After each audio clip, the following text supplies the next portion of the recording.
anganga whaafikai ma le whaamaro. I le pāle bia le sa kura i mai ngei. Ia lea la wo sui ngei. Ia se kako whaakari foi po anga ruenga ali maro fo lea la kura i mai. Ia se a mai sea. I karu sia lava ai mo ia folfolanga.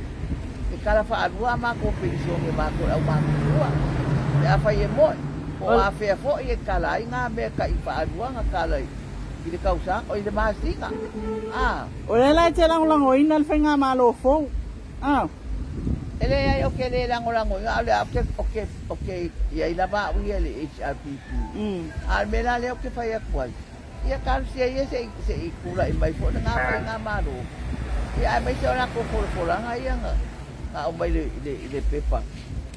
Kara whaarua pension ia. A kankamako kua le maasinga. E kai gom se lau.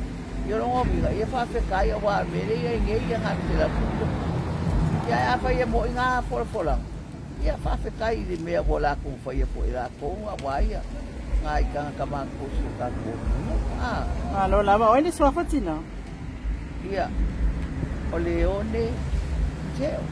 Mai whele fion? Mai sa toa ia le ipa. Ok. Pastai tele lava manuia le solo, manuia fa mai mo nei aso. Fa fica ia manguia lava ngai aso.